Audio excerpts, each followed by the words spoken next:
Dear students, good morning all of you. जैसा कि मैं आप लोगों को न्यूमेरिकल्स पढ़ा रहा हूं और यह न्यूमेरिकल्स 12th बोर्ड एग्ज़ाम के अलावे all India medical, IIT, JEE मतलब इंजीनियरिंग की जो परीक्षा होती है इंट्रेंस एग्ज़ाम और मेडिकल इंट्रेंस एग्ज़ाम, उसके लिए अति महत्वपूर्ण है, क्योंकि मैं इसमें एकदम जीरो से बेसिक लेवल से सिखा रहा हूं कि न्यूमेरिकल्स कैसे बनता है।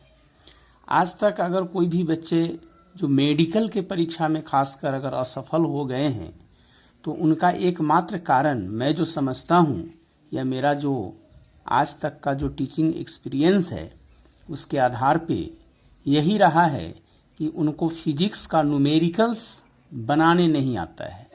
मतलब कि न्यूमेरिकल्स का कॉन्सेप्ट उनके पास नहीं रहता है कि कैसे बने, क्वेश्चन को कैसे पकड़ें, उसको सॉल्व कैसे करें।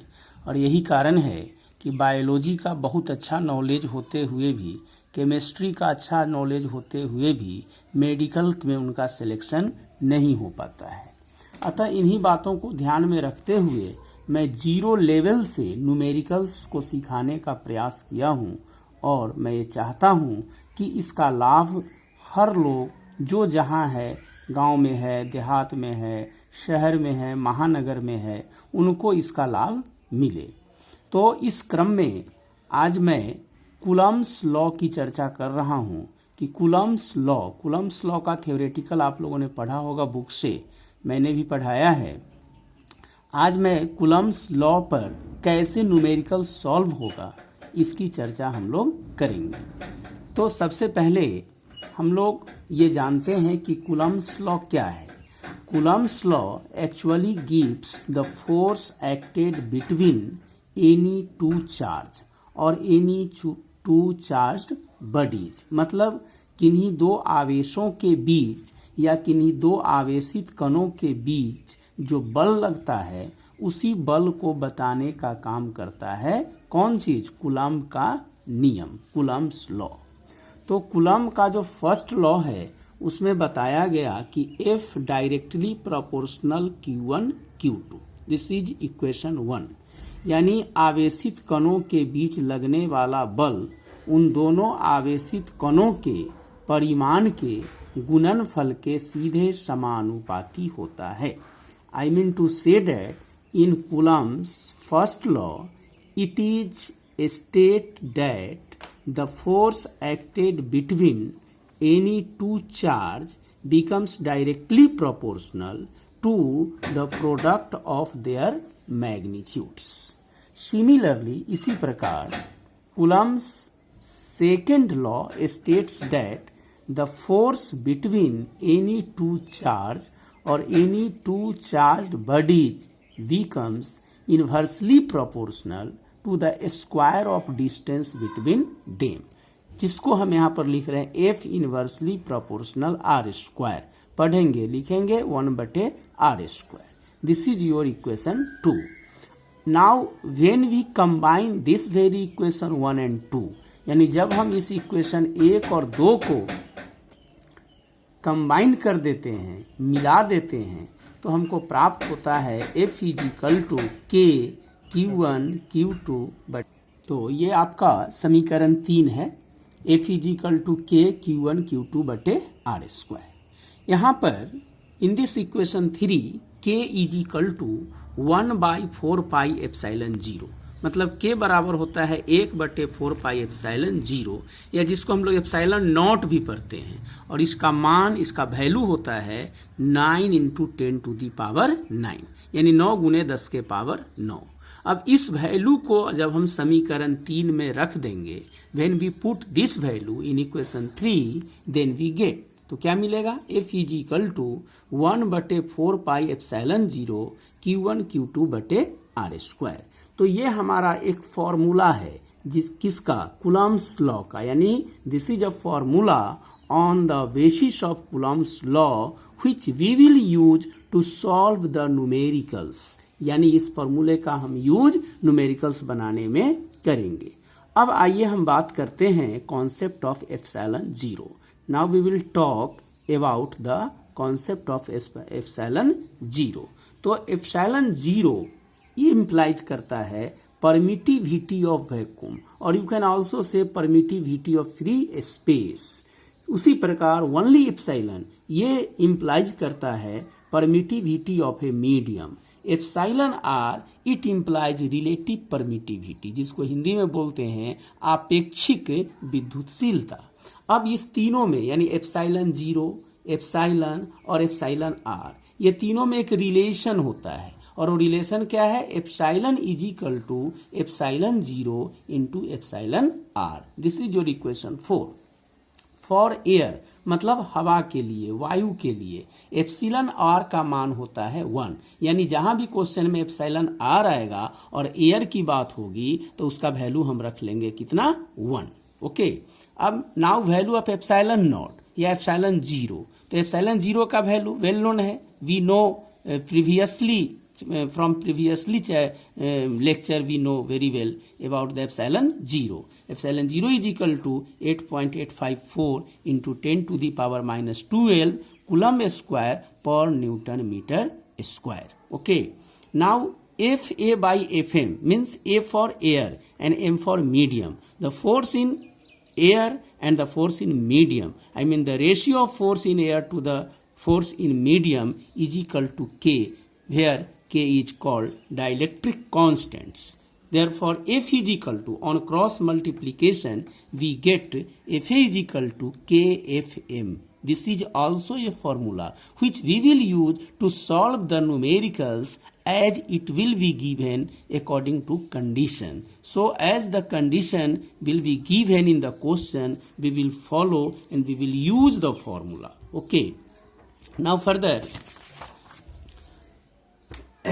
अब हम लोग जो कूलम्ब के नियम पर न्यूमेरिकल्स होता है, तो न्यूमेरिकल का कोई भी न्यूमेरिकल किसी पूरे फिजिक्स में, पूरे केमिस्ट्री में अगर हम न्यूमेरिकल्स की बात करें तो न्यूमेरिकल बस 3 ही तरीके का होता है। इसी 3 तरीके का न्यूमेरिकल्स जो है वह इंटर लेवल में है, +2 लेवल में है या मेडिकल IIT लेवल में है। उसके अलावा चौथा कोई उसका लेवल नहीं होता है। तो पहला जो न्यूमेरिकल्स का लेवल है उसमें होता है क्या? फॉर्मूला पुटेड या डाटा पुटेड आप कह सकते हो। मतलब जो सिंपल आप फॉर्मूला सीखते हैं उसके आधार पर आपको डाटा दे दिया जाता है और उसी में से कुछ जो नोन चीज दे दिया, अननोन चीज को पूछता है, तो इसको बोलते हैं डाटा पुटेड या फॉर्मूला पुटेड। तो सबसे पहले हम लोग टाइप 1 की बात करेंगे, ठीक है।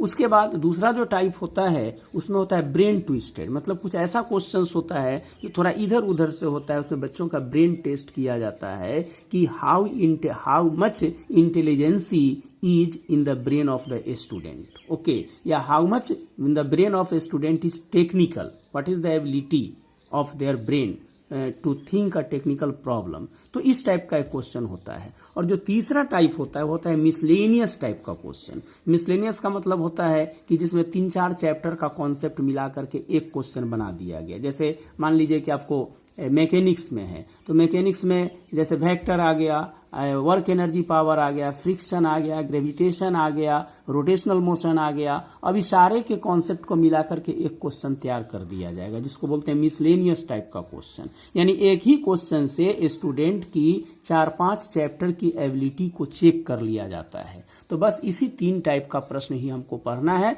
और इसी 3 टाइप का प्रश्न हमको कहीं भी पूछा जाएगा, चाहे जो भी एग्जाम हो, what ever be the type of examination in the world. These are the 3 types of problem which we will be asked. Okay. So सबसे पहले हम लोग टाइप 1 की बात करते हैं, यानी डाटा पुटेड या फॉर्मूला पुटेड। तो हमने यहाँ पर लिखा है कि numericals based on formula F is equal to 1/4πε0 Q1 Q2/r², जिसमें पहला क्वेश्चन है two charge each of value 1 coulomb are kept at a distance 1 meter to each other, then find the force acted between them. यानी 2 आवेश जिनका मान 1 coulomb है, एक दूसरे से 1 मीटर की दूरी पर रखे गए हैं, तो उनके बीच लगने वाला बल ज्ञात करें। अब इसका एक सॉल्यूशन मैंने कर दिया, आप इसको समझ लो। इसके बाद इस टाइप का जितना भी क्वेश्चन होगा 10, 20, 25, 50 जितना भी होगा, आप एबल हो बनाने के लिए आप बना लोगे। तो hair Q is equal to 1 coulomb, Q2 is equal to 1 coulomb, R is equal to 1 metre. Therefore F is equal to what? We know, हम जानते हैं, क्या जानते हैं, ऊपर में फॉर्मूला है F is equal to 1/4πε0 Q1 Q2 बटे R स्क्वायर। इसलिए F is equal to 1/4πε0 value put कर देंगे। 1 × 1 Q1 का मान 1 कूलम, Q2 का मान 1 कूलम, R का मान है 1 मीटर। ये वैल्यू हम यहाँ रख दिए। अब चूंकि 1/4πε0 का मान 9 × 10⁹ होता है, ये भी वैल्यू यहाँ रख देंगे। तो हमको क्या मिल जाएगा? F is equal to 9 × 10⁹ 1 × 1/1। This is equal to 9 × 10⁹ so finally we get the answer F is equal to 9 × 10⁹ n, where n stands for Newton, as we know that the SI unit of force is Newton. Okay, very clear. अब इसी type का जो type 1 है जिसमें data putted है, आपको ढेर सारा जो भी आपके पास किताब हो, एम करीम साहब का बुक हो, एस सी वर्मा का किताब हो, जिमांस्की की बुक हो, any book of physics related to Coulomb's law, ठीक है ना, you will search and you will solve the problem on the basis of this formula F is equal to 1/4πε0 Q1 Q2 बटे R square. यहाँ practice के लिए मैंने यहाँ A B C D E F G H करके मैंने data दे दिया है। जैसे A में है Q1 10 coulomb, Q2 10 coulomb, R 1 metre, तो F क्या होगा? फिर है B में Q1 5 coulomb, Q2 10 coulomb, R 1 metre, तो F क्या होगा? Q1 100 coulomb, Q2 200 coulomb, R is equal to 0.5 metre, F क्या होगा? Q1 50 coulomb, Q2 20 coulomb, R is equal to 2 metre, F क्या होगा? Q1 is equal to 0.5 coulomb, Q2 is equal to 0.4 coulomb, R is equal to what? Q1 is equal to Q2 is equal to Q, R is equal to 1 metre, then F is equal to what? And the last question is Q1 is equal to 1 coulomb, Q2 is equal to 0.5 coulomb, R is equal to 0.5 metre, then F is equal to what? So इस type के सारे प्रश्न को आप घर पर बैठ के सॉल्व कीजिए। अगले लेक्चर, अगला जो वीडियो होगा उसमें हम टाइप 2 न्यूमेरिकल्स बताएंगे। और अंत में मैं रिक्वेस्ट करना चाहूँगा व्यूअर्स से, जो भी इसको देख रहे हैं, समझ रहे हैं, इसको पढ़ते हैं, इसका लाभ उठा रहे हैं, कि शेयर करना और सब्सक्राइब, चैनल को सब्सक्राइब करना और शेयर करना कदापि नहीं भूलेंगे, क्योंकि इससे उनको ज़्यादा फायदा होगा जो इस देश के कोने कोने में बैठे हुए हैं, दूर दराज में है, जहाँ पर कोचिंग की व्यवस्था नहीं है, अच्छे टीचर की व्यवस्था नहीं है। वैसे लोग इसका लाभ उठा करके प्रतियोगिता परीक्षा मेडिकल इंजीनियरिंग IIT में अपना स्थान ले सकते हैं। अतः मैं फिर रिक्वेस्ट करता हूं कि आप चैनल को जरूर सब्सक्राइब करें और इसको शेयर जरूर से जरूर करें। Okay, thank you. इसको प्रैक्टिस कीजिए। अगले वीडियो में इस न्यूमेरिकल्स का टाइप 2 पर हम लोग चर्चा करेंगे। Okay, thank you.